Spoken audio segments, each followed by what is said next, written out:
Many common people do not understand what exactly is the Indian Foreign Service. Foreign service is not visible within the country compared to the kind of work that we do. But still, having said that, I'd say we managed to do it, but it took little time. And so I think we wanted to change the entire system to make it more efficient. Who's rendered the services in the Indian Foreign Service for 31 years. She is not afraid to speak uncomfortable truths about Indian foreign policy and diplomacy.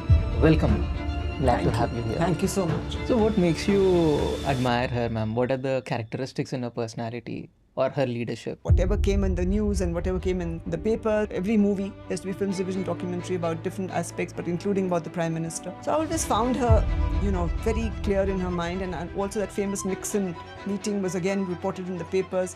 I thought that was something which I really, and working for the country. And I was just watching your episode on the Kaun Banega Crorepati. Have you sent the reply? Have you sent the reply? I said, okay, I'm sending. I get a call and saying, your name has been picked and answer the following questions. I said, what? I didn't expect it, I started already, but they do a little, conversation. Man, please speak in Hindi. Ab English mein bolti ja rahi hai. I said, wo English mein bol rahe the? So I also didn't think, no, man, Hindi ka program hai. So they had to cut that whole thing. Do you think this has something to deal with the American policy of people are either with us or against us? Not only America, all,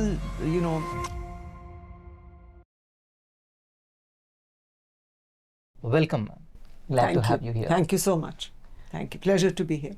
Before we dig deeper, ma'am, Indian Foreign Service. Many people know about the IAS. When they talk about civil services, it is IAS or the IPS because they're visible. Many common people do not understand what exactly is the Indian Foreign Service and the nuances of it. What is the hierarchy? So, could you briefly tell us about Foreign Service? I think you're very right.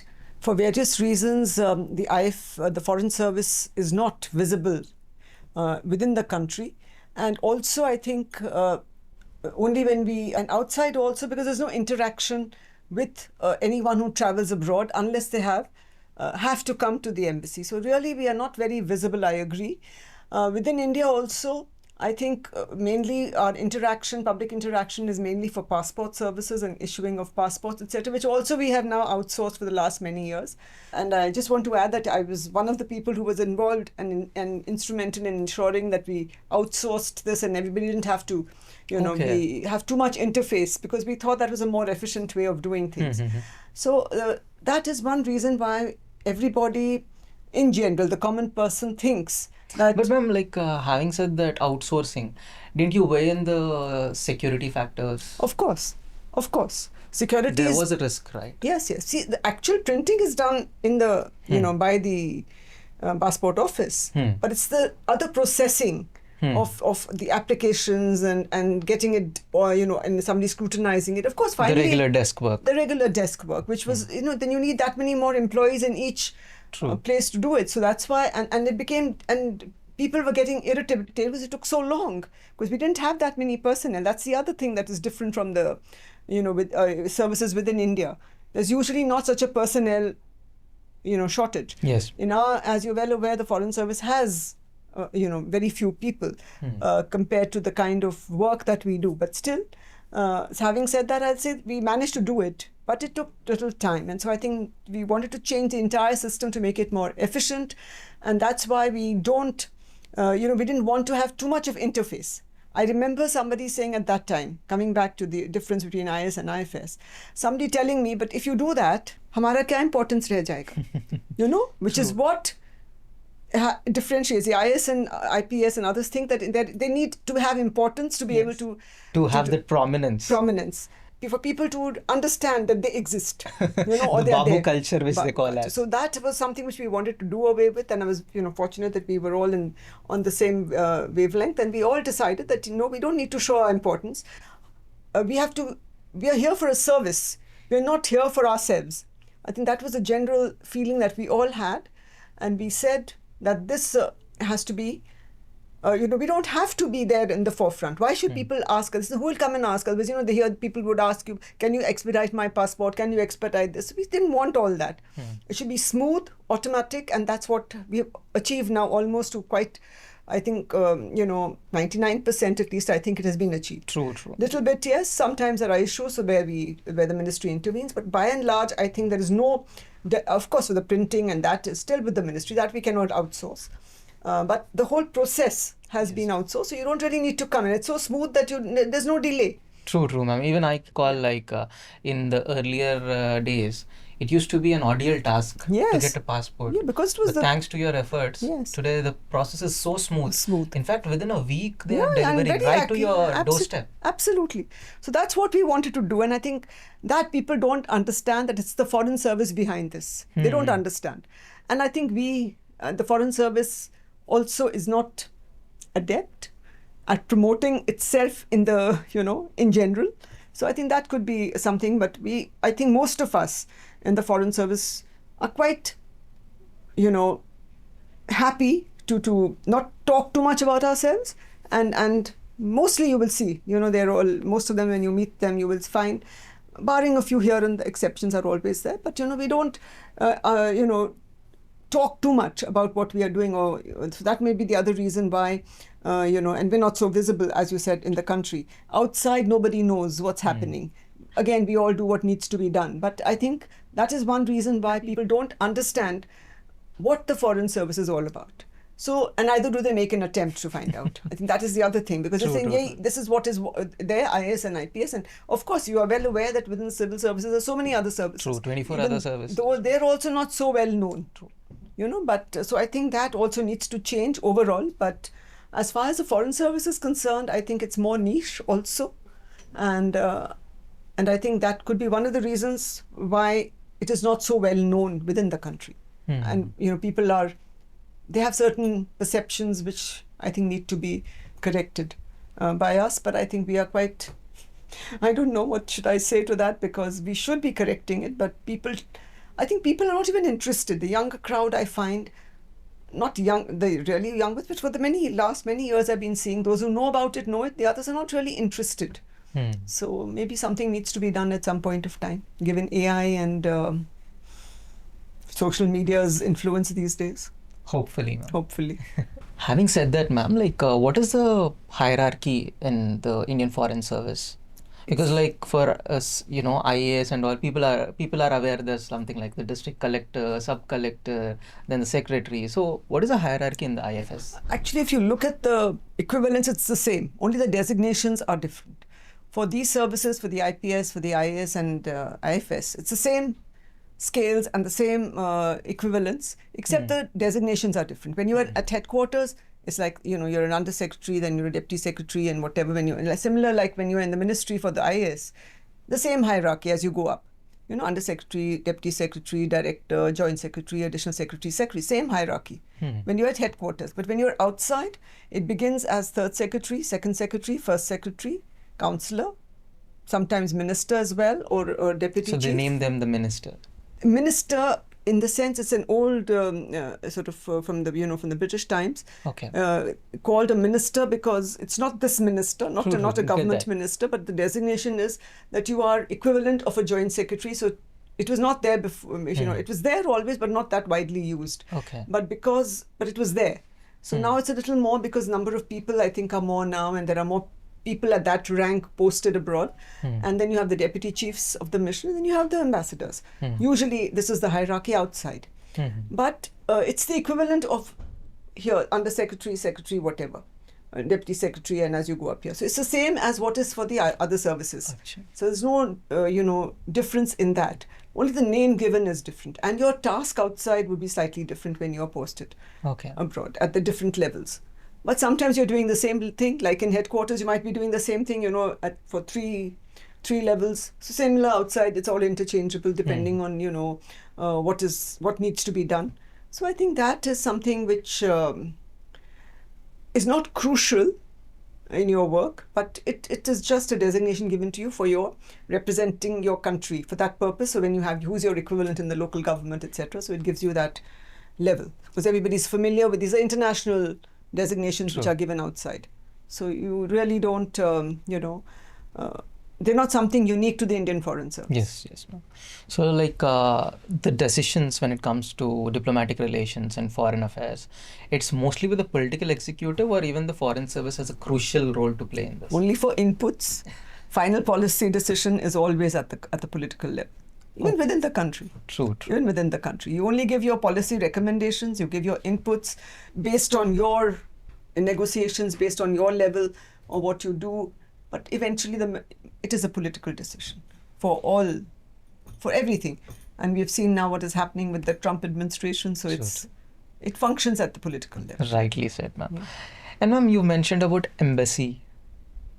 We've also heard some terms like consulates. So what is this? What is an embassy? What is a consular office? Could you explain it to the audience, ma'am? Embassy is the country's representative abroad, the ambassador and the embassy.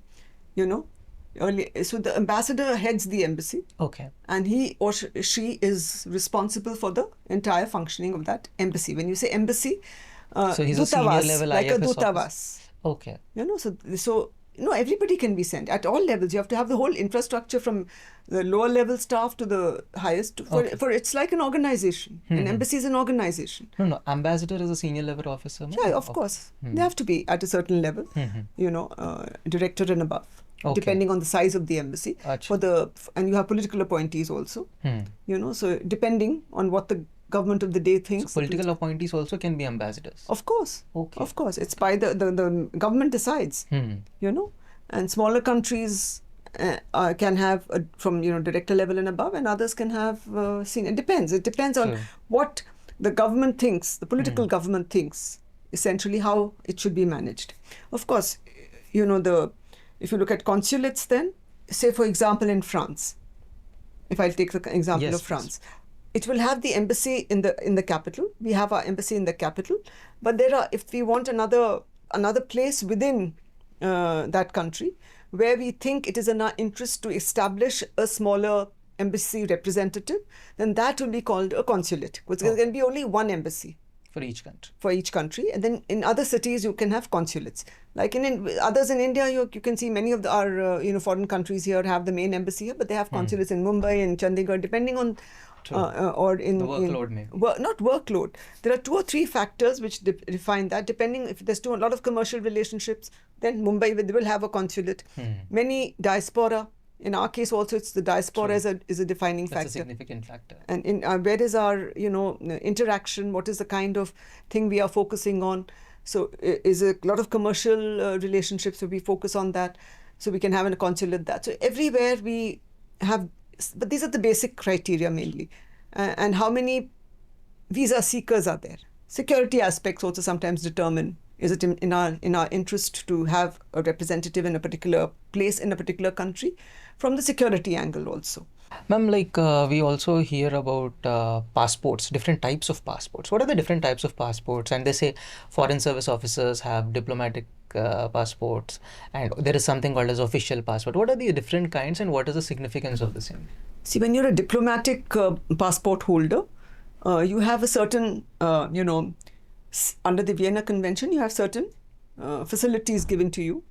On the official passport is for the non-diplomatic staff. You have people, because as I said, everybody has to be, it's like the functioning of an organization, you require at different levels. You require people at all levels, at the staff level, at the implementation level, at the, all levels. So as a diplomat, you have a diplomatic passport, and you have certain amenities and facilities given to you as for being a diplomat. Like, what would be the privileges? Not very many privileges, but you have some, immunities granted to you as a diplomat, which are very often given to the official passport holders also, but there are some which are official passport holders are the government servants, is it not? For foreign service. Okay. But from the ministry, but through the staff selection commission, etc. Okay. So you can have them as and these days they were called support staff, but now I think they've got another name. Achha. I'm forgetting what the designation is for. Within the ministry also we've changed, and we've been fighting for this for a long time, that you cannot keep calling them LDCs and things like that. So we've changed the designation. I'm just slipping my mind what they're called. And so you have that designation, and outside also I think it's called junior officers or something like that. Okay. So you give that designation. So they also, because they're also handling the local government at their level sometimes. True that. So if sometimes protocol duty. So if you can't say that he's the, an LDC who's going or something like that, or an assistant. So you have to have certain designations given. So those designations are there within the ministry here also and there also. I think another ministries also there has been some designation change in the last few years. So they are there, they are the official passport holders because they're going on official work. So they are given official passports so that they also have certain immunities and facilities given to them. And they are part of the embassy structure. Okay. That is clear. So that is why you're given these passports. And it facilitates, gives you some facilities, it gives you a certain, in the government, local government and to interact, because sometimes everybody cannot always be interacting at the diplomatic level. You can True. have officials also interacting for depending on the work, depending on the number of people you have. Some True. now embassies are a little better, but there were some with only 2 people or 3 people. Yes. So it becomes so difficult to function then, or some consulates. You're just 3 people in all from India, or 4 people. It becomes very difficult to function like that. So, that is why it is important to have these facilities so you're not targeted or you're not harassed by local authorities. True that, ma'am. But you've spoken about Vienna Convention and the diplomatic immunity. But these days, in the recent past, we've seen several instances how that has been misused. So what is your take on this, ma'am? Sometimes people are just, trespassing the law enforcement because of this diplomatic immunity. What is your approach? There'll be always some people, who will not obey rules within the country, outside the country. You can't stop that. It's not something that is a general trend. It is the 1 or 2 rogue people will always be there everywhere. They don't care. They will misuse the system. True.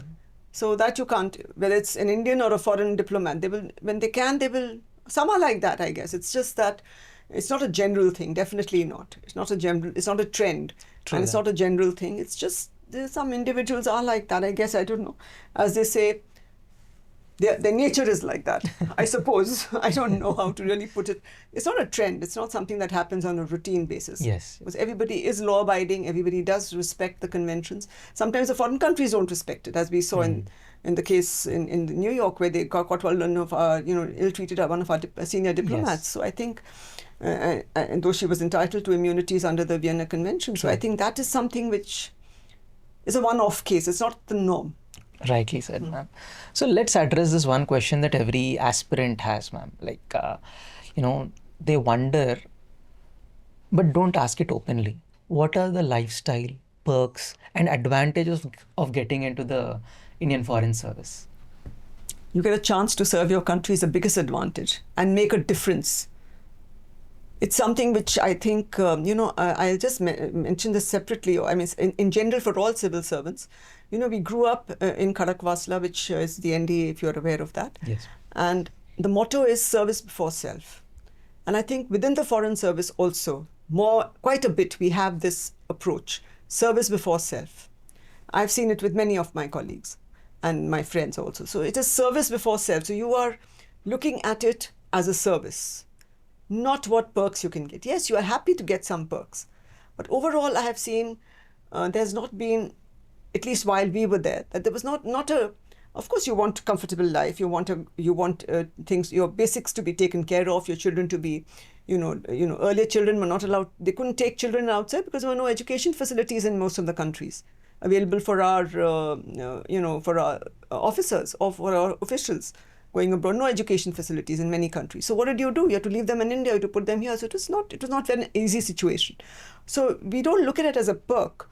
Even medical facilities were not very available in many countries earlier. So it was always a kind of struggle initially. Even in the last some years, it was a little struggle. But then the government has understood it. Everybody had raised these issues, and they did give basic facilities to all Foreign Service personnel to be able to take their children with them, to have basic and good education facilities for the children where they are available, and good medical facilities. I think that's important. We're not asking for the moon. But I think within, when we are posted abroad, and not everybody gets posted, as you're well aware, to the US or the UK or to Europe or somewhere. There are many other countries. African countries. But mind you, some African countries are very, very good. Sure. But there are some which are not. And so everywhere the facilities Very Also, so. there are some So when you talk countries of which are in perks, civil strife. yes, in civil strife. So what do? But you have You're to be risking there. your life out there. Yeah, you're risking your life very often. Difficult conditions, very difficult conditions. I remember, this is not really relevant, but when we were when I was posted to Dhaka, the day we landed, they said there's a band here. We said, oh really? But nobody told us. Because us waqt itna communication facilities were not there. Now you True, can sahi baat. immediately talk. So I was trying to speak to somebody, but I couldn't. It was because there was a band there. But because it was a Friday, fortunately the band was there was a hartal, so that day it was open because Friday, for prayers, It was Friday deferred, prayers. yeah. So they had allowed it, and so they were able to pick us up from the airport. Otherwise, we would have been stuck at the airport till something could have been arranged. So it was, not an easy situation. So we couldn't use vehicles. We had to walk to the office every day if we wanted to get there. Fortunately, we were not too far, so we could walk. But we were walking, and we had to be aware that there's no procession coming, because they were taking out processions, and there was hartal, and they were not wanting people, and curfews were imposed off and on. So I think it's not always about perks. It's about wanting to, make a difference, to serve your country. And I think to be able to, as I said, make a difference in the relationship, to work and find solutions between countries. So I don't know. It's not always hunky dory, and our kids also found it very difficult. They had to use ambulances sometimes to go into school. Okay. Because no vehicles were allowed on the road, and the school was a little far off. So when people talk of perks, I think, and sometimes when they see they're living a great style, no, it's not a great style. It's difficult. When you entertain, yes, you do have to have parties, you do attend parties, you do host receptions, and you do, have that kind of thing. But so it's not something, when you talk of perks and what are the advantages, yes, you have plus points, but you have a lot of things. So you balance it. You adapt, you adopt, and you balance. True. So when you look at, if you want to compare or contrast it with what is the situation with the IAS and IPS, but it's not with the other services, mind you. But when you look at these two services, which everybody thinks is what we need to be in. The glorified services. Not glorified, but they, over the years, I think, because the way it was based more on the British system, where it was us and them. True. So I think a certain culture has evolved over the years. And I think when you compare it with that, where I know that the first time that I visited Hisar for a passport camp, we had a special passport camp. That's how we started, and we realized what are the difficulties that people have, So we would hold these passport camps, and we said, no, we need to outsource it. These are the problems that we have. So we kept doing this. And so when I'd gone for that, it was the first time that before that I had never really interacted directly with anybody, but this was the first time that I saw the collector. I interacted with the collector of that place, because he was the one who organized it. And I saw his lifestyle, his living style, and it was only his second posting, I think, or the first posting as collector. He was collector or deputy collector, I don't remember now. Okay. But it was the very first time. So maybe he was just at the first promotion. I think it was under secretary level only, because he'd had 6 years of service, so he must have been under secretary level. And his lifestyle and the way he was living, because there were those colonial style buildings, huge, very nice people. I'm not saying that at all. Very good person, very efficient, very everything. See, but the way they were living and their lifestyle, I'm not saying it as a criticism, but I'm just saying that was my first interaction that I saw. And I think that's what the people see. That this is, when you get into the IS, this is what it is. The larger than life image. Larger than life image. Because it has been passed down through colonial times, I think. So that similar thing carries on. Naturally, everything is available. You continue in the same way. Whereas in the foreign service, when you go abroad, there's no such thing like that. On your first posting, very often you're given a tiny flat with 1 bedroom. Sometimes, if you're single, they give you 1 bedroom or maybe 2 small bedrooms. I know there was somebody who had a drawing room this size, very small. Because, sometimes there's space constraints. And our budgets earlier were not that high in any case. For abroad, everybody said, bahar hai, inko nahi dena hai, paisa mat do.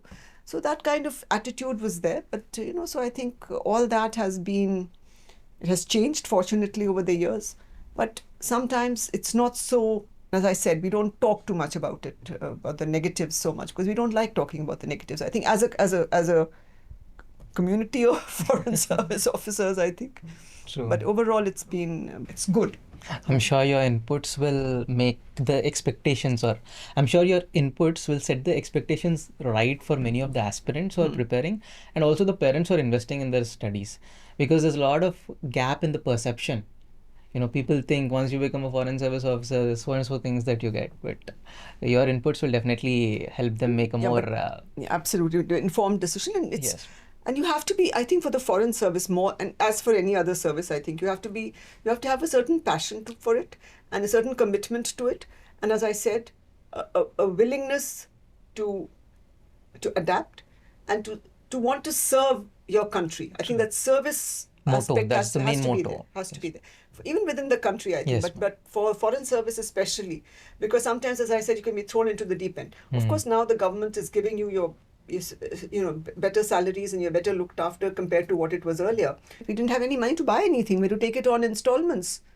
Acha kar diya, now you can. But it was like that. We didn't have enough money. We paid such small amounts. We just about, and I remember I used to laugh that if you hire a local maid, she gets more than what I was getting, at the very first posting. So the reality is many people don't know. Yes. So it just think that you cracked UPSC, became an officer, yes. And life is so foreign services, it's sorted. It is sorted out in many ways, but what do you bring to the table? It has its own challenges. And challenges are always there. But also, ma'am, like in movies, we see there's a lot of glamour around, cocktail parties, like if you're foreign service officer. And some people have also written newspaper articles and books stating that foreign service is only about merriment. I wish. I wish. Yes, that is one aspect where you do attend cocktail parties, and that's where you make your friendships, where you interact with people, and you make contacts. And it is, again, as I said, a legacy, but it's not something that is the only thing you do. How many cocktail parties will you attend? All day you're slogging. You're working the whole day.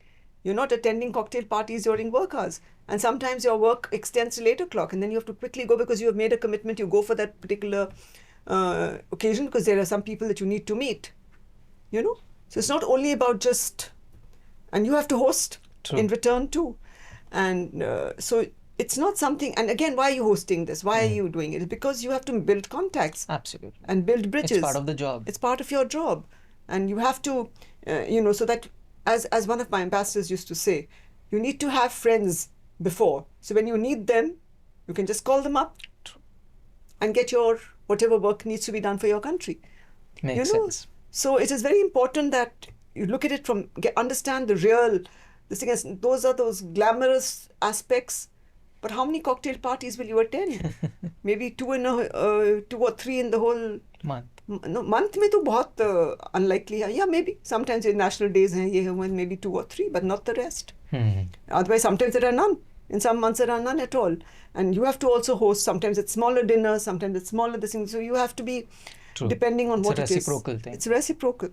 And sometimes it's even one way because, as I said, you make friends, you make contacts to be able to, have your national interest, secured. True that. It's because of that. So that when you have something, you can pick up the phone and say, hey, this is a problem for me. Can you please help? Can you sort this out? Or whatever it is.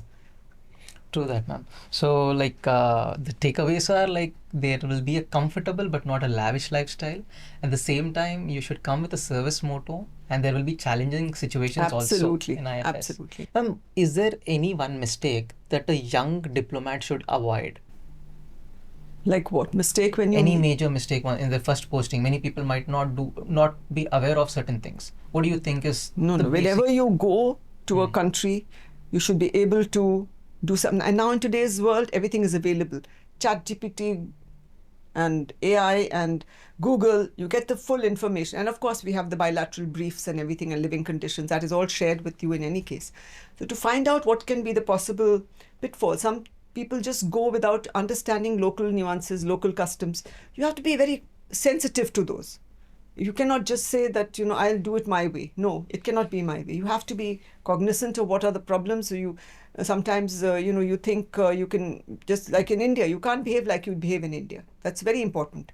You have, because there you, as your representative of the country, you have to be on your best behavior always, and you cannot Like I remember once many years ago, somebody went on first posting and got involved, with the negative people, wrong people, because he didn't realize that this is not what he should be doing. He should be careful. You have to be very careful of who you're interacting with. True. Sometimes you can be You can get into trouble. trapped. You can be trapped. You can get into trouble. So you have to be very careful. I think, and you have to be always cognizant of your surroundings, with whom you're interacting and whom you know. You have to be very careful, especially with the locals. Sometimes you can be taken for a ride. So you have to be, because people are, depending on which country you're posted, you have to be very careful. So that is something you have to be really careful on. Is about dealing with real problems of Indians. Absolutely. Like any student stuck up in some other country, not getting their visas. Absolutely. Businessman entangled in legal troubles. No, visas in that country, it's a sovereign right. We can't really interfere in visas. True. But if they're in trouble, yes. Yes. And also some family emergencies. Absolutely. Or, there are some instances which we have seen, like there is civil strife or some natural disaster or some political mishap over Absolutely. there. So in all that scenario, the foreign service officers are the go-to people. Absolutely, and we are on the ground, so we have to handle things. As you saw in the Ukraine war, all our diplomats from Poland, from Ukraine, from other countries were all there, managing, streamlining. People went from India as well to further help, get the children out. So it is something. So in times of strife, definitely we are there. And natural disaster time, our people are there. So not bothering about themselves, 24/7. True. Working 24/7. Don't say, in India you might say, I'm going home. I mean, a lot of people would say, there is no question. You have to be on the job there. I remember though I wasn't fortunately involved in great strife or anything like that, but there were occasions sometimes where we just had to be there. Could you elaborate, ma'am, any specific incident? Yeah, I'm just saying, I wasn't really involved in any of these major situations, but when there was a problem, I think it was in the Ivory Coast or something, where we were coordinating with the French government, so we just had to be on the phone right till night and coordinating with them and saying this, and also in other countries they were coordinating. I remember that we had to, there was no question of saying that I'm, as a matter of fact, my family got a little upset कि अभी रात के 12 बज रहे हैं and you're still on the phone. करना है तो करना है. If I had been there, then I would be standing outside. True. I would not be at home at all.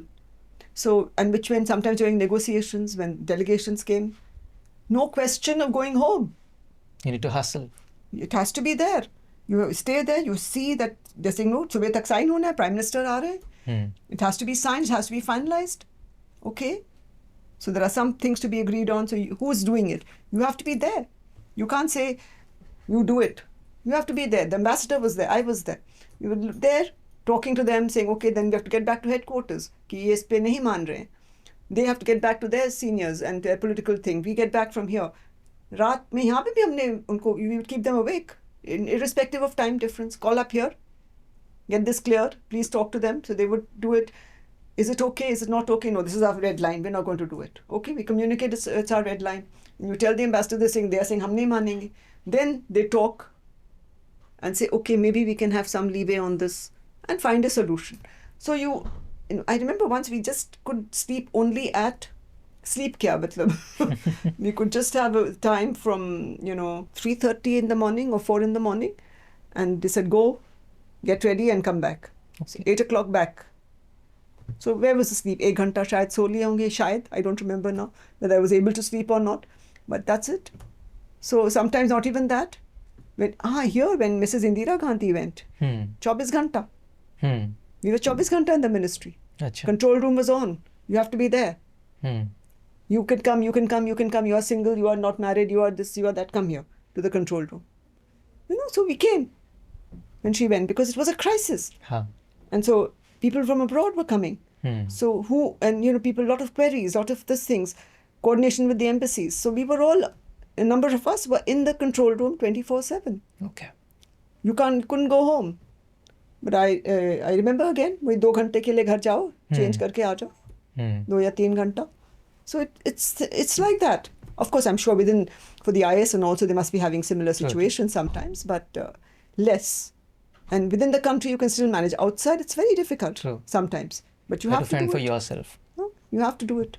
But thankfully, of late, there are some movies in Bollywood that are actually showing the, plight of the officers and how they participate actively in the rescue and relief operations, like the airlift Yes, movie and yes, also yeah, this yeah. hijacking of Yeah, yeah. Kandahar. That So, was one of my close, I mean, I know them well, both of them, how they managed there and hmm, how they were on the spot. They hmm, were posted in Islamabad, hmm, a foreign service couple, and how it was so difficult for them, but they had to do it. There's no question of saying, no, I'm a woman or I'm not my job, send junior people. No, it's you are there on the job, you do it. hmm. So it happens. Yeah. Fair enough, ma'am. Yeah. Yeah. So, in your career, ma'am, have you faced any unusual request from an Indian citizen when you were posted abroad? Unusual request. Sometimes unreasonable requests, yes. Unusual, I can't recall offhand, but unreasonable many times. Hmm. And we would have to explain to them, and many times What they kind wouldn't. of requests are there, ma'am? Just to. Sometimes they would say, you have to, get this done for us now, whatever it is, give us a passport now. But there have been times when we had to issue passports in the middle of the night. Middle of the Okay. night. It has to be done. He has a flight, some emergency, he has to travel at 12 o'clock, open the office. Okay. I've done that twice. Open the office and come and, sign, do the thing, do the quick processing. Tatkal ka fee lo, call the person, because Tatkal ke liye you need to pay the fees. Acha. Call the person concerned. Uh-huh. इतना रात में बुला रहे हैं madam, हाँ आइए आप, madam बुला रही हैं रात में, बट आप पहुंचिए, हम भी पहुंच रहे हैं. Huh. So things like that. So you had to do it, you have to do it. Call of duty, anytime. Call of duty, anytime, 24/7, 24/7. So we have had these unusual things where middle of the night, it has to be done. Just do it. Another case was, I remember when somebody died and the body had to be sent, and they said, the police was little this thing. So we had to talk to the police. We had to talk to one of my counterparts in the embassy who was dealing with the police. I said, please, can you, to sort of sort it out with them so that this body can be taken back. They said, nahi, hum ye karenge, wo karenge. But whatever it is, it's night. Subah jani hai flight mein. Kariye sab kuch jo karna hai necessary. Paperwork.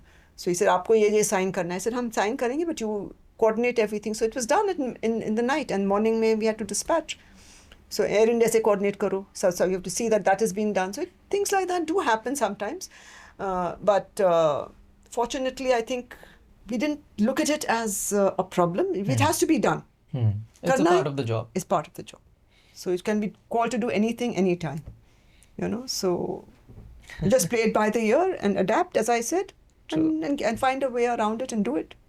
Deliver. I love the optimism, man. Yeah, we were overall, all of us were, the very few exceptions, I think. True. I think we were fortunate that we had all and I think in the foreign service, I think people, and that's one thing which I've been saying, that if you join the foreign service, you should have an aptitude for it, you should have a passion for it. Exactly. Some people don't. They don't have the aptitude, they don't have a passion, they're looking for something else. I remember one of my junior colleagues, he said, something I told him, this needs to be done. He said, but why should I do it? I haven't come here to work. Openly said this. So I said, no, I'm sorry. Why have you come? He said, to travel the world. I said, no, you're not here to travel the world. Yeah, many people have this misconception. I said, I'm sorry, you're not here to दुनिया देखने के लिए foreign service में घुस गए. No. You don't see the world. Where do you have time? I'm actually telling you, I had no time to see. People said, Paris में ये क्या? I said, no, we were working. हमने कहाँ Paris में ये सब देखा? A lot of misconceptions. Misconceptions are there. We went, yes, we took leave, on our full leave, and then we said, okay, now we need permission, we need to travel here, we'd like to go and see a few places at least. That is a rarity, right? Rarity. Very little time that you get. Yeah, little time, about 3-4 days may pass, you drive down and you come back and things like that. And within the city also, you're so exhausted the whole day, hardly, didn't you see this, didn't you see that? I said, where was the time to see it? So things like that. It's okay, but the misconception is that you are here to travel the world and not to work, then I'm sorry, then you shouldn't really come to the foreign service. Rightly said, ma'am. Ma'am, what's the most frustrating aspect of diplomatic bureaucracy that directly affects the citizens? Because you've been in the system for long, right?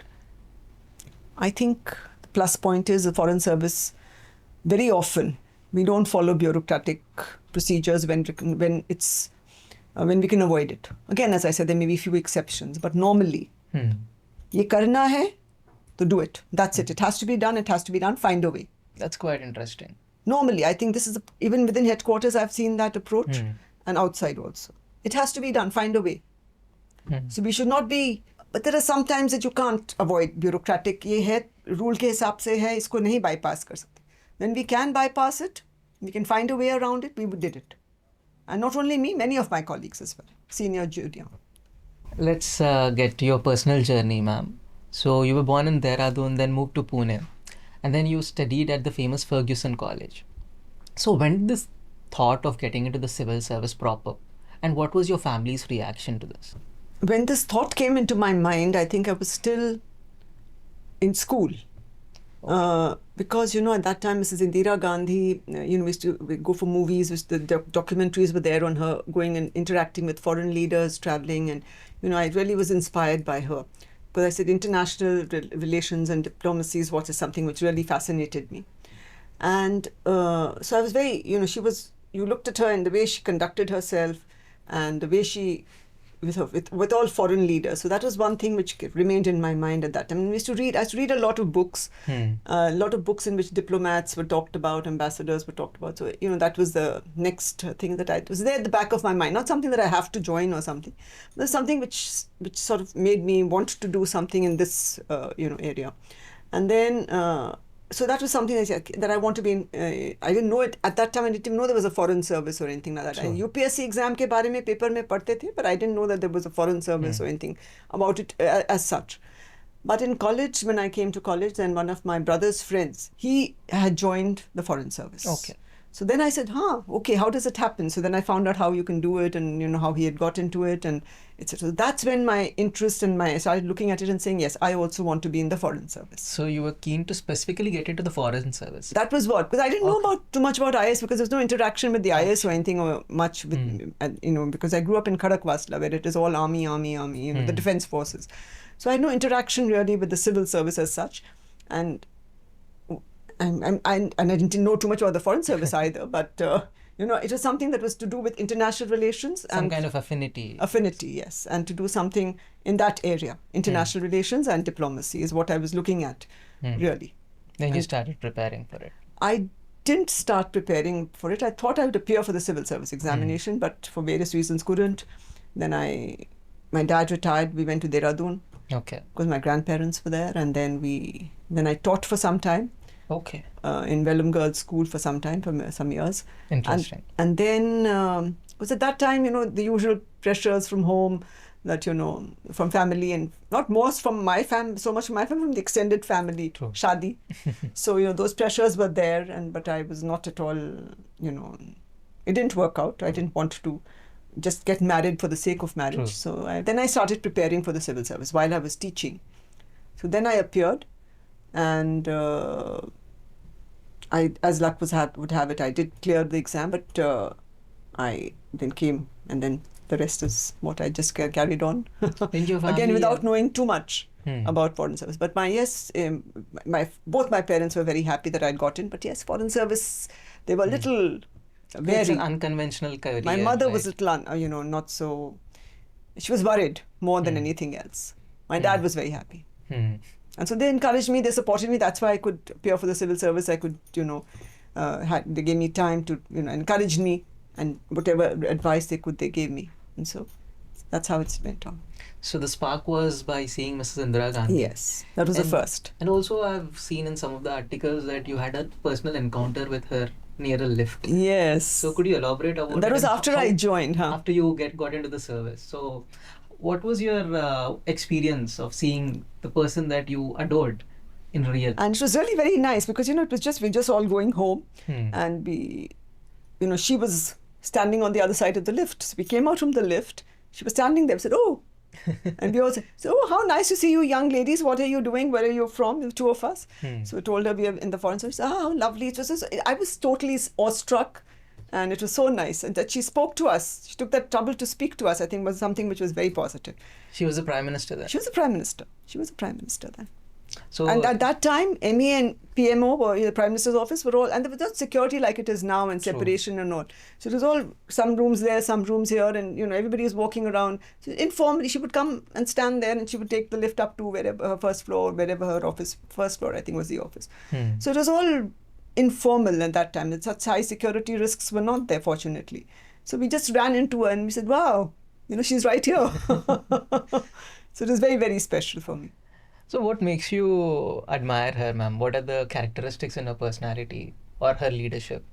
What actually I think fascinates you? I The many people who look up to her. Yeah, so Yeah, I found her the fact that she was able to manage and do, lead, let me say, in a man's world at that time. I think that was something very positive that I really admired her for, and that's something that I wanted to emulate, as I told you before. And also the way I had no other interaction with her. Whatever came in the news and whatever came in the papers and whatever we saw in the document. As I told you, every month there used to be a films division, every movie, there used to be a films division documentary about different aspects, but including about the Prime Minister. So I always found her, very clear in her mind. And also that famous Nixon meeting was again reported in the papers when she walked out, and I thought that was great. And of course the 71 war. that assertiveness. Assertive name, making your point Clear. I thought that was something which I really, and working for the country. Yes, she may not have done everything, was not perfect. No one is perfect, neither, including Mrs. Indira Gandhi. But there were a lot of things that I admired about her and how she went about doing things for the country, for the people. I did admire her a great deal. Amazing, ma'am. So like every achievement has a price, ma'am. Like in your case, like getting into the foreign service, probably you couldn't have spent much time with your family. And I was just watching your episode on the Kaun Banega Crorepati, or the KBC with Amitabh Bachchan ji. So there you attended that show along with your daughter. How was the experience like? One of India's topmost Bollywood superstar. It was wonderful, but overwhelming. It was really wonderful. Yes. It was great being there. And of course, people ask, how did you get there? I said, the usual way which everybody gets there. They said, how? What? I said, the whole way that I answered all those questions, one by one and I must give some credit to my brother. He was I was also a great fan of KBC. We've been watching it right since 2000 it started. Yes. And so has, the family generally. We were very fond of this program. Though now, unfortunately, I'm not able to see sometimes, but sometimes I do try. But he used to say, have you sent the answer yet? He's mainly responsible because sometimes I would ignore. So, have you sent the reply? Have you sent the reply? I said, okay, I'm sending. And he would also send. So so that's one of the reasons why I finally answered all the 15 questions, whatever number of questions there were. You have to first send by SMS. And then they do a random computer thing, and then your name comes up, and then you do the usual, and they ask you questions. It's an automated questioning. And if you answer those questions, it's just out of the blue. I get a call and saying, your name has been picked and answer the following questions. I said, what? I didn't expect it, So the usual process, and suddenly I think I must have answered 4 out of 5 maybe, or maybe all 5. I can't recall even now, because it was so quick and unexpected. But anyway, that's the usual process. I went through the whole thing and it worked out. It was very special. How was it meeting Mr. Amitabh Bachchan? Very nice. But again, I said overwhelming. He overwhelms you. He's very, he's very special. And at that time, the COVID restrictions were there. So we really couldn't even shake hands. Okay. He stood on that side. We had to stand. If you look at the photograph, he's standing that side. We are standing this side. Okay. So you weren't even allowed to meet him, talk to him. And True. It was across there or like that. There was no, you couldn't really be. And they put a lot of restrictions on us also and said, ye nahi karna, wo nahi karna. Subsequent and previous ones didn't have, I believe, because I spoke to some people, they didn't have so many restrictions. Okay. Meant to be that way. Any backstage moments? With Mr. Bachan, only one thing which was not shown. He started talking to me as I came, as we sat initially, the informal talking. He was talking English, I was replying in English. And it was actually cameras rolling. It had started already, but they'd do a little conversation. He was speaking in English and I was answering in English without realizing this is a Hindi program, So suddenly, then there was a break. So my coordinator, the girl who was coordinating, came running to me. Ma'am, please speak in Hindi. Ab English mein bolte ja rahi hain. I said, wo English mein bol rahe the? So I also didn't think. No, ma'am, Hindi ka program hai. So they had to cut that all thing, whatever we had spoken in English, I think it had to be cut out, and some of it was repeated, and I had to answer in Hindi. But that's about all. I can't recall anything which was more, was really dramatic backstage. This is one of the things. Otherwise, because as I said, we couldn't interact much with him because they said no, distance. Did appearing on the KBC or national television in the show changed the perception of people looking at you after that? Should have, but I don't know. May have. Just on a lighter note. Yeah, may have. Yes, ma'am. Coming back to foreign relations, ma'am. Recently, the advisor to President Donald Trump of the USA has made some unwelcoming comments about profiteering Brahmins that is escalating the oil prices in the world. So, what is your take on this, ma'am? I think they're ill-informed, badly informed, have no idea of world of the diplomacy or of relations. I mean, this is not the way you conduct your foreign policy or whatever. I don't know what to call it, a trade policy, whatever they are doing. It's difficult to fathom, and it's something that which is, you don't make these kind of statements at that level. So I think it is really something which is unfortunate and difficult to fathom. That's all I'll say. It's very difficult. It's not done. When you look at these kind of instances, it's not just about geopolitics, it's also the stereotyping or the perception that they have about India. So it's the casteist slur and also some kind of prejudice. So how come these aspects come into geopolitics? Is it done purposefully or is it done at a geostrategic level? Combination. It's at a personal level that you let your biases and your ill information come to the fore, and about sending messages and pushing the country into a corner and making these kind of statements and saying, you do either as I say or face the consequences. It's literally like that, dictating to the world, dictating to your friends and foes that you go my way or we'll teach you a lesson or two. And that's, I think, the messaging that they're doing, that's the action that they're taking, which is not normal. In your career, have you faced any situations where there was some racist kind of discrimination or some cultural supremacy superimposed over you? All the time, especially in Europe, in France, it was definitely there. But even in other countries, I found, in Hong Kong also, and in Thailand, it was a different kind. But yes, it wasn't exactly the same kind, but in Thailand it was more positive because they looked at you as because they have a very strong tradition of Ramayana and other things like that, and their king is called Rama, and Ayodhya is their capital city for as far as the traditional capital is concerned. So, but there was some element in some cases of looking down, because I think at India and Indians. Why? Because I think the narrative that has been about India, it's a caste-filled society, it's a nation of snake charmers, of people living in poverty only. So they do, and these countries, wherever they are in a better position, and they do tend to look down on anyone who's not as well off, which they think is not as well off. So though when they saw us or interacted with us and our other colleagues, they must have thought this must be some other thing. This is not the norm. And in one or two cases, I was told also, are you Indian? Are you sure you're Indian? Because you have short hair and you don't have a bindi and and things like that. It's all funny things, and caste would, every time I spoke anywhere, caste would be raised. So I would say, what are you talking about? What caste? Do you know, we have 5 colleagues in the all of us, whatever number we are, we don't know what the caste is. So no, but of course everybody should know. I said, no, we don't. Nobody cares. Yes, at times if it's an arranged marriage or if something at the time of death you have the rituals to follow, then people do look at that aspect, but not in the normal course, So what are you talking about? But these kind of things were there, and they were looking, and the perception about India or the things. But fortunately, that changed in France also. While we were about half my posting, I found, because of the economic crisis in 2008, and because of the fact that India's economy had not been that badly impacted at that time. So there was a new thing, and with China they'd had bad experiences, their companies. So they were looking at India at that time. It had started at that time. So then I saw that the tone had changed. And of course, whenever we went, we would try and tell them that this is not the case on the ground.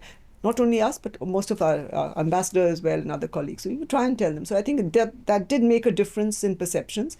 And the tone had changed. And they were looking at India with some kind of respect. as compared to the previous. When I just gone, oh, it was very bad. Putting things in context, ma'am, Navarro's statement and also presently the sanctions imposed on India. What is this relationship between India and the United States of America? How do you define it, ma'am? Complex. Years In are one word. passing, but still it is It's complex. It will remain complex because every country puts itself first. Hmm. And how its leaders want to take that or maintain that is something which is unpredictable. When we as Indians put the Indian nation first, it is not to the liking of the United States. And so it's not to our liking when they put their country at first. It's a mutual kind of thing. But yes, the way we are doing it, the way they are doing it, I think that is the only difference. Otherwise, every country looks at, and they believe that that's their best way, that this is the best way to promote their national interest. May be wrong, may not be right. Sometimes we may be wrong too, but we believe that this is the best way. And I think every country, as they say always, there are no permanent friends, no permanent enemies, only permanent interests in international relations and diplomacy. So I think that is very clear now. Do you think this has something to deal with the American policy of people are either with us or against us? Not only America, all, the Western world in general. Because it has a certain level of development, it has a certain level, and it is the only superpower, America particularly, but even Europe is changing now, but even Europe had that because it had colonized half the world, so they have also a different approach to the rest of the world. And that we can see. They're saying either you're with us or you're against us. So, and it is the only superpower. China's fast catching up, so it is something which it can't do anything about right now because China has managed to quietly reach that position, challenging its number one position, and so that's something which I think it will want to maintain its position. Anyone who has a certain position will want to maintain that. I think it's natural, and that's what they are doing, and so any which way it works. If it works like this, by saying you're with us or you're against us, we accordingly, treat you in that particular manner. So I think that is par for the course, and it's been there always. More so now, but it's always been there. Do you think India should also adopt such kind of stance? No. Our whole approach, I feel, is different and has been over the years, and I think should continue to be different. Ours is more of a development partnership approach, and we like to take people along, and I think that is also our general nature of the Indian mind and the Indian psyche. Usually, value system, I think. And I think we should stick to it because I don't think we should change who we are, I feel. But aage chal ke, I can't say in going to the future how things will pan out. But definitely, I believe that the way we are doing it, but yes, we need to be a little more cognizant of how the world is going around, how it's changing, in the sense to put our responses in accordingly, which we are doing, but I think a little more nuancing, a little more of not being too trusting, especially after China's this thing. I think even when the 62 war, when China, we felt betrayed, but I think China did that because that's what it felt was in its interest. So I think we need to be a little less trusting, a little more hard-headed in that sense, but otherwise I think we should not follow what they are doing. We should not follow what they are doing with which we don't agree. And I think we should not follow that path. That's what I believe. Even if we become, as the Prime Minister or as we are wanting to become the most developed country, I think we should still follow this path. Coming to Russia, ma'am, the relationship with Russia puzzles many of the Western countries, especially India's relationship. So many a times they're pressurizing India to choose a side, right? But we have our own stance when it comes to Russia. So what do you think should be the approach in dealing with this kind of situations? You again look at our national interests as we are doing now. And Russia has been a time-tested, long-term friend of India. We can't just, it stood by us in every case, in every situation, in every crisis, which the other countries have not. Loyalty. We have to have loyalty with our friends. We don't want to be treated, like we would like to be treated like, we'd like to treat others as, as we would want to be treated. So I think with Russia, we have to have this relationship. And I think I feel it's the right approach, what we're doing right now. We are continuing with our friendship and our relationship. It's scaled down. It will be, up and down a bit, but which is now normal between any two partners. But I think we should carry on this path and also with other countries, build relationships with other countries. But like many common people watching the televisions, Russia is at war with, Russia is showing aggression on Ukraine. So India is still not taking a moral stand on that. How do you want the general audience to understand? Moral stand. It's not the question of only morality here. If you look at the double speak of what's going on, I think we have said that peace is where you need to go, but we can't. Because if you look at who started the war, what was the genesis of this war, who is behind it, you have to look at all those aspects. Yes, I don't condone Russia's action at all. I feel, yes, Russia should have been not carried on and they should stop. That's my personal view. And I believe, and we have said that you must talk and find a solution, stop this killing of people. Right? And that's what our stand is, our government has been saying that. But the fact remains that the way things are panning out now, they're talking of NATO presence in Ukraine, and the way they said it will become part of NATO, etc. Russia cannot condone NATO on its, or any country. Can the US condone that that Russian missiles are placed next to its neighbor, which happened with Cuba, Cuban as you're aware. crisis, yeah. So I don't think, and the way they've been encouraging Ukraine with arms and ammunition, you should have encouraged them to find peace. No, they say, we'll support you, we'll give you more money, keep fighting, keep fighting.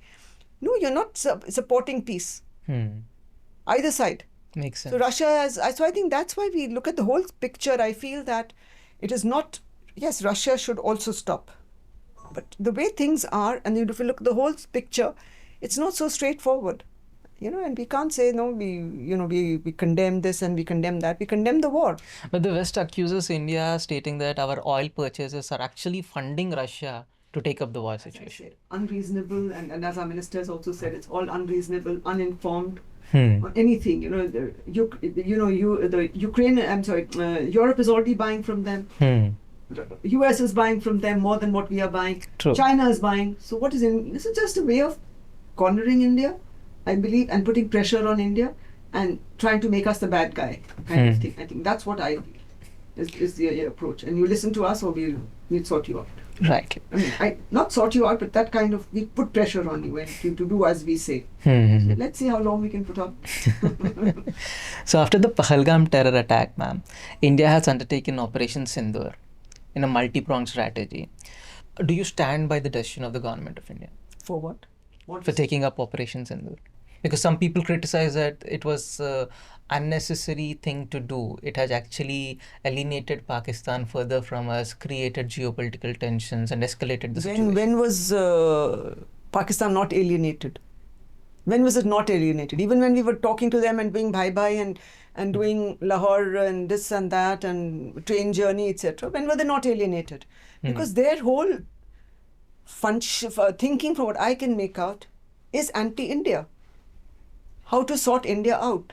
I think that has been their, if you look at right from the beginning, they want to be different from India. Even at the time of partition, if you go back a bit in history, every time I think their whole approach, I think, has been to not be with India.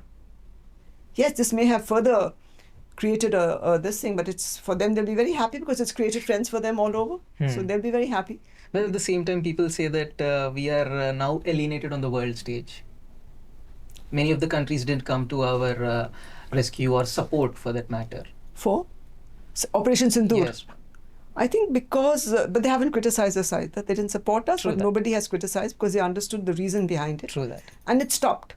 If it had gone on, yes, then we would have had absolutely, this thing, at all. But the fact that it stopped within the short thing with its stated objective, I think that is the plus point. But yes, the way we are at this, when you talk of alienation of the rest of the world, the situation, if you look at the geopolitical situation right now, people are now scrambling to find out what to do. Each country saying, with whom should we be more friendly? And if the US is against, not very friendly, should we be friendly with India? So it's all becoming a very difficult, scenario at the moment. Everybody wants to play safe. Play safe. So I think that is more the reason rather than alienation per se. So there are some commentators who say that India has moved from strategic restraint to strategic clarity and strategic aggression. Do you believe that it is true? No, I don't think so. Aggression mein to kabhi nahi hum log kar rahe hain, but this kind of thing was required, targeted kind of thing I believe was required. But I don't know. I don't know the background of the whole thing, so I'm not aware of that. But I think, and I'm sure we would have, because taken everybody into confidence before doing that, because otherwise there would have been hell to pay. So I think we have strategic autonomy, as we've been talking about it. We had non-alignment. This is something like non-alignment, but a little different approach given the current situation. I think so. We have to keep recrafting and realigning our policy and our approach today because of the changing circumstances and geopolitical, geoeconomic shifts that are taking place and the kind of pressures that are being brought upon us, including in our neighborhood. We've just seen what's happened in our own neighborhood. So everywhere there is pressure being brought on India to fall in line, I think. I think that is one thing which we have to be aware of, but we have to be very careful, be very nimble in our responses, and we are trying. Let's hope that it remains possible for us to navigate our way out of this and come out with great strength. So talking about neighborhood, ma'am, there are some policy differentials with all the neighboring countries, whether it is Pakistan, China, Bangladesh, Sri Lanka, right?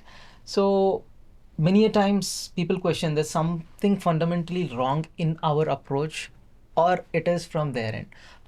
And is there any end game to this? Is there any solution in the near future or our lifetime that we can see? The strained relationships with Pakistan, China, how long will they continue?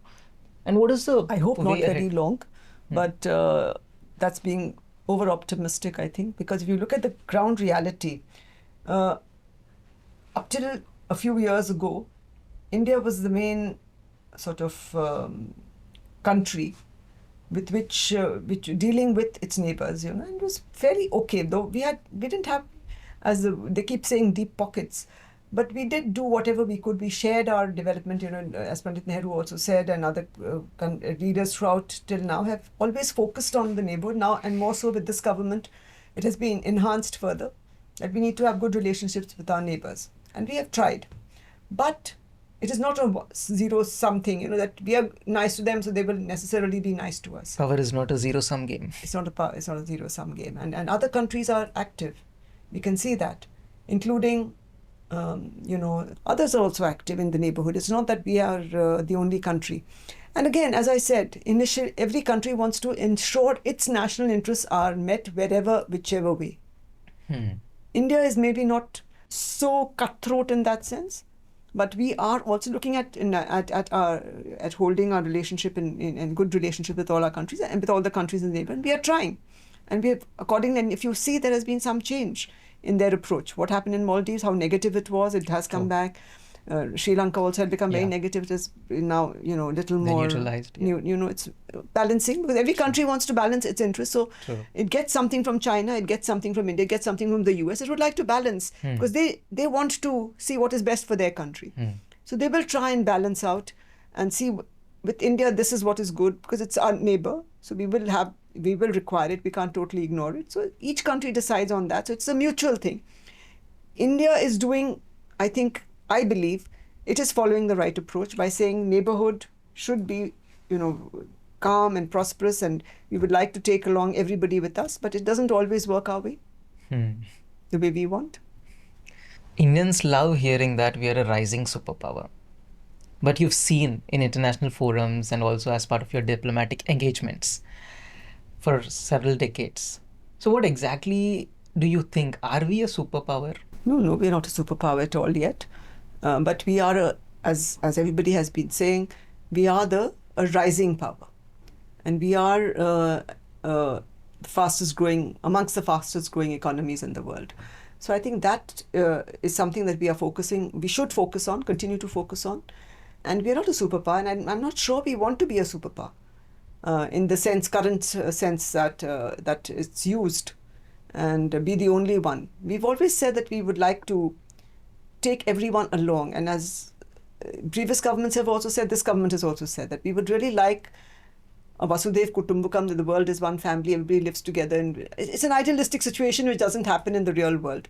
But I think overall our thinking has been in that direction, that even when we are at a certain level, our economy is third or second or whatever, we would still like to take along all the countries and as you can see, we've been speaking about the global south, we've been talking about Africa, our development partnerships there are excellent. They're very happy with it. But yes, we are not able to give them huge amounts, so they're looking at China as well. They're looking at the US as well for certain things. They're looking at Europe for certain things, depending on, again, their national interests. They feel this is the best way to go about it. So, because the countries are more aware. One country, or with one, they wanted to keep whoever gave them the same, they went along with them. But now they're able to balance, they're able to see what is happening. And in today's world, it's a connected world, it's an informed world. So depending on that, people are choosing what is in their best national interest. And I think India will also continue to do that, what is in its best national interest. And we are, as I said, we think a little differently, but I don't know how productive or how successful it's going to be in the end, but I believe that is the right path to take. Are we actually respected globally, ma'am, or is it just the political rhetoric? Because when we see students' issues in foreign countries, businessmen facing some challenges out there, so this political rhetoric, what we see in reality, does it actually manifest? I think it's a combination of respect and resentment in most countries, because they still see us as an undeveloped country seeking Yes. validation. No, to some extent that's true, but mainly because we are doing better and better, and they have now become, Indians everywhere are doing well, as a class in every country, even at the diaspora. They control the economy in many ways, like in Madagascar, in Comoros. They control the economy to a large extent in South Africa. And Mauritius, of course, we are the largest because the diaspora is the majority there, Indian diaspora. So they are in the government there everywhere. But of course, the French are still quite strong there. But overall, the Indians are respected. Indian diaspora are respected. Indians who are going to work in the Gulf, we can see that. They are hardworking, so the people want them to come. In the peacekeeping, UN peacekeeping, we are respected. We want them there. But at the same time, there's a growing resentment. There's always resentment if somebody is sought for. If a particular country is sought after by anyone, there will be a degree of resentment within the local people. So I think that is where, and they feel that Indians are taking away their, especially in the US and other countries, they're thinking that Indians take away their jobs. They're contributing, yes. So up till now it is a positive perception, but again, earlier it was a perception of useless, poverty-stricken, this and that. Now it's a perception of they are very smart and they're taking away our jobs. That is more the thing. So some degree of resentment has come about. So it was respect only for a short time. Respect in the sense that India is managing its affairs well, and as I told you in Paris, I saw that in France, and India is growing, manages things well, and so there was a degree of respect. But there's a growing resentment also against why Indians are preferred by everyone everywhere. So I think that is it's a mix. It's a mix kind of thing. Lastly, could you share some wisdom with young girls who have big aspirations, but because of stereotypes and barriers in the society, they tend to give up on their dreams? I think it's important that you don't give up on your dreams. But yes, sometimes you can't. Unless you have support, you cannot meet them. You cannot. But as I always feel that, you should keep dreaming. Sometimes and it's not necessarily that you do only if that particular thing that you cannot achieve, only that. You should not be fixated on one thing. You should try. And don't give up on that. Keep trying. In any profession, whatever you are doing, as I said, have passion, try and make a difference. And yes, if you want to be in the foreign service or civil services, you're not able to make it. Everybody can't make it. It's limited. But it doesn't mean you stop dreaming about everything and say, okay, now I won't do anything at all. There are so many, and nowadays so many opportunities are there. You can contribute in many different ways, make a difference. And most of all, I think, have high self-esteem for yourself. Barriers will always be there. More for women as compared, there will always be for everyone, but more for young girls. But try and see if you can find a solution. If you can't, bide your time, I think. There will be a time when you'll be able to, sometimes you may not, but there will be a time, I think. Keep at it and say, what can I do? If I can't do this, can I do this? Have some options. If you get fixated on one thing, then you're going to have mental health issues. If you say, I only want this, and if I can't get it, then it's the end of the world. That approach to life will be difficult for you. So I think to love what you're doing, and I think that's one of the reasons why I was able to manage all my problems and challenges, because I really loved what I was doing. as of many others do. And I think that is something which you should have a passion for it. You should love what you're doing. And barriers will always be there, some barriers, but you have to find solutions to the barriers and how you can navigate your way around. One young girl had asked me once, I said, my mother is not listening, my father is not. I said, talk to them. Talk to them and see but if you still can't, then there's nothing much you can do. The other option is to break away, which I don't think you would want to do. And I wouldn't advise you to break away from your parents. But yes, right now, if they don't understand at all, try and see if your relatives can help, friends can help. If nobody can help, then I'm afraid that society needs to change, and that's a long way off. Society and patriarchal mindsets. It's changing. Great deal has changed, but I think it hasn't gone away yet. Thank you so much for these valuable inputs, ma'am. And these insights come with real world experience. And you live those experiences. And that is why whatever insights and inputs that you have shared with the audience, they're honest, real, truthful, at the same time impactful. Thank you so much for being with us. Thank you. Pleasure being here. Same here. Thank you.